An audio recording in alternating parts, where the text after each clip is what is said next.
Hey, ladies and gents, this is Wiz coming at you with another episode of Mexocentric. This episode is special because it introduces our first females who have been immortalized in plastic, and there are three that we're going to be looking at today: Jessica Alba, Lynda Carter, and Catherine Bach, and they all have something in common. They're all half Mexican. I've got and they're women. And they're women, yes. They have. And they're attractive. Okay, and we have a studio audience that I've recruited here today, including a female who is going to be anonymous. How you doing? Good. We just thought we might want to get a feminine perspective on this in case we say or do anything that's insensitive and wrong. Right, Miguel? All right. So I think probably the first person we're going to look at is Lynda Carter. And there aren't a whole lot of figures of her because she hasn't licensed a lot of things with their likeness. But this is one that recently came out from Hallmark. It's an ornament of her when she played Wonder Woman back in the 70s. I never got to watch the original run because I didn't. You saw the original run? Yeah. Because I didn't have TV growing up. But if you press the button, watch it all the time. Then you remember this, right? Yes. Yep. Mm-hmm. Wonder Woman. Wonder Woman. And then she would, I think she would spin around in her regular clothes, and then her clothes would disappear. And she'd just have a lot of suspicious. And then she was. Of her just she didn't seem very athletic. Zoomed very in. And then she was in this lovely outfit, and she'd have her golden lasso, and her go-go boots, and her little swimsuit, and she just looked awesome, and she fought crime. So Lynda Carter, yeah, she's from Phoenix, Arizona. She's 65 now, but she's half Mexican. And after being Wonder Woman, I think she was a beauty queen before that, like Miss World America, some title. Miss World America? Yeah. That isn't exactly it's some title that doesn't exist anymore. But anyway, she was considered a very attractive actress and model. And, you know, she was voted most beautiful woman. And nowadays, I think she's looked at as kind of a role model for female empowerment, right? Yeah, she was cool back in the 70s. Back in the 70s, and I think they had the show was very popular because they had a lot of montages of her running around in slow motion or something. Yeah. I liked her because she was a kick-ass female. The only thing I didn't like is that it looks like she was wearing heels. Probably. That's not right. So anyway, there was one other figure of her which I don't have. It's a vintage figure, and it's very, very expensive if you want to buy one on eBay or whatever. So that's Lynda Carter, again, half Mexican, beauty queen. Didn't have much of a career after her Wonder Woman days. She did play Rita Hayworth in a made-for-TV movie, and that's interesting because Rita Hayworth is another Hollywood actress who was Mexican but changed her name so that she could succeed. So next is Jessica Alba, and I guess I should talk about Catherine Bach. Okay, Catherine Bach was in a show called The Dukes of Hazzard. Okay, and I never watched that. She played. Well, you were the only one that didn't watch it because it was a sensation. It looks stupid. She played a woman named Daisy Duke, and this is her action figure / doll because it's got rooted hair, and it looks kind of horrifying, actually. It's a demon. She looks like a man. Looks like Robin Williams. She looks like Robin. Yeah, maybe Robin. Blue eyes. Robin Williams with blue eyes and lipstick. Yeah, she does kind of look like Robin Williams. Maybe they took some work from Orc dolls and they just recycled the head. But Catherine Bach was a very, very attractive woman.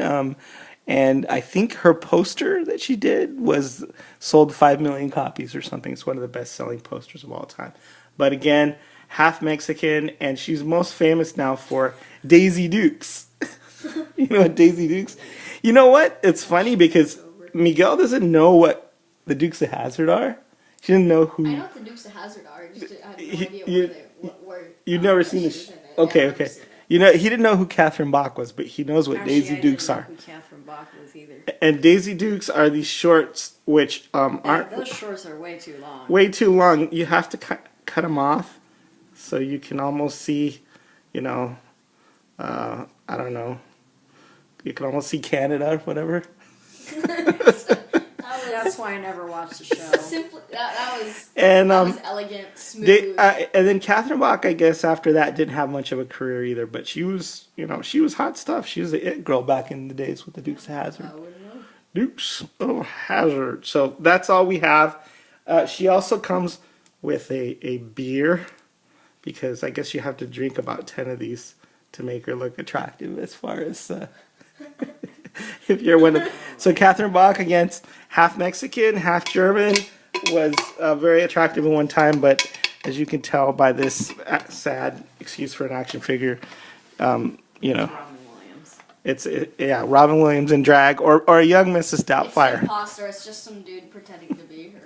Now, Jessica Alba. Okay, Jessica Alba started her breakout performance was in a show called Dark Angel, where she was in a futuristic sort of dystopic sci-fi future. And I don't remember, was she like 18 years old? She was 19, I think, when she started, 18 or 19, but very young.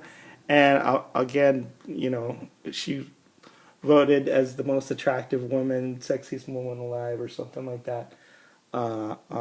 Many times. Her acting wasn't much. Oh, her acting is horrible. Her acting was actually pretty terrible, but you know, She was cool. she was cool. She fought bad guys. I don't really remember whether she was a cyborg or she was some kind of a replicant or something, but she's one in a long line of futuristic Something. Mexicans. No, futuristic Mexicans, like you know, like Khan in the future. They'll cast somebody. Yeah, they'll cast somebody. So this wasn't a great action figure of her, because her features are very, very hard to sort of capture because they're soft and pretty. But I have that to remember her days on Dark Angel. It only ran 2 seasons, but it made her a big star. Later on, she was probably best known for her role as Sue Storm in the Fantastic Four, which was a little odd too, because they had her dye her hair and wear blue contacts so she could play Sue Storm. I don't know, are there any other roles that she's known for besides Sue Storm? That's In Sin City. Yeah, Sin City, of course. This is Sue Storm. She turns invisible. That's one of her powers. And I think she's Jessica Alba has gotten a number of awards for being a bad actress. Like they're called Razzies. So, you know, they'll give them to you for not being a good actress. Yeah, that's true. So she's won a number of awards for being bad acting, but also being, you know, the most beautiful, most attractive, or up and coming actress at the same time. She also played Nancy in Sin City. This is one figure of Nancy, which is still in the package. It doesn't do her justice, because this is what she looks like in the movie, right? But she played a stripper, and she wore, I guess, chaps, and she forgot the top part of her pants and also a shirt. but that was Nancy from Sin City. I also have this Nancy figure as well. And so she's at the door of the saloon, and she's like, "Howdy, I'm Nancy Callahan." And I forgot I forgot I forgot my pants. I forgot the back of my pants. Oh my goodness. All right, so we'll always pose her this way, or else we can just take a black Sharpie and color in. Yeah, but it doesn't look as good from the back because, like, the legs. It looks like It looks like a metal plate in the back. again, I guess she's playing a blonde woman. I don't know what the fascination is taking somebody with olive She looks skin better with complexion. brown hair. But the thing is she's very smart. She's now in her 30s. She doesn't get that many roles. She's done other roles, like with Robert Rodriguez, and she's gotten better at acting, as a matter of fact. And Robert Rodriguez, she even had to act like she was attracted to Machete. So she was like, "Oh, Machete, come here, you're so attractive." So she was able to pull that off. She's gotten better at acting.